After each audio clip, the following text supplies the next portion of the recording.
It is very important, especially against the backdrop of South Africa's big ambitions, to reconsider and go big on nuclear. If you remember, a number of countries that are nuclear that are vendors of nuclear technology, all reside in the G20.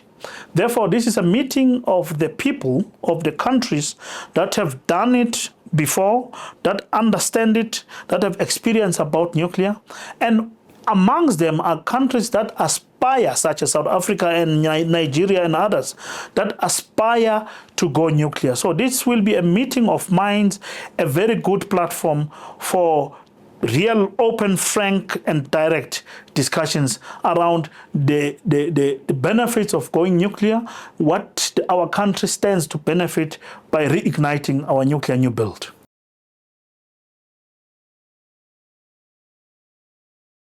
I expect out of the conference some position from the G20 countries about the future of nuclear energy and nuclear technology.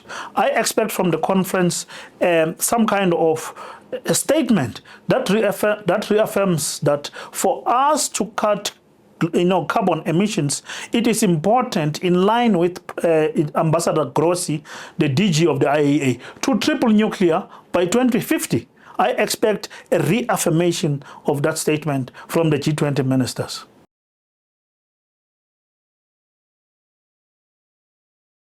Precisely the fact that the global warming is becoming real.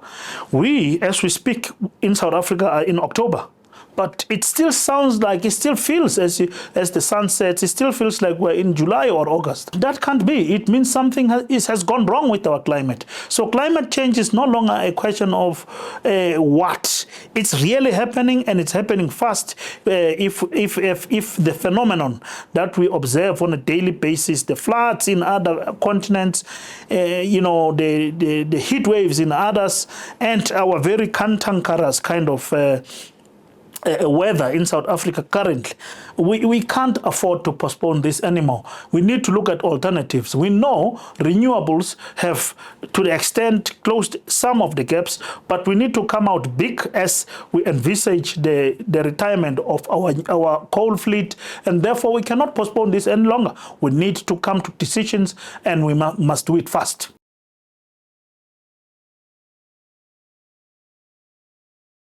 We stand a good chance as South Africa. First, for ourselves, we currently, if you've been watching the news, Eskom has been busy has just concluded 2 days ago, in fact, the public participation process for the long-term operation application for the Quebec nuclear power plant to continue operating for another 20 years.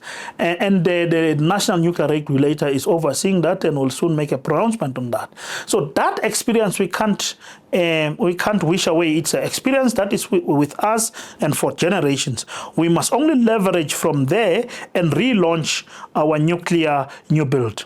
But as a gateway to Africa, we can also, on anything, we can also be a gateway to Africa on nuclear power products, components, manufacturing. We have ports that work very well in South Africa. So if we restart our new build, we can localize a lot of components manufacturing in South Africa. And when our neighbors, Kenya, Nigeria, Ghana,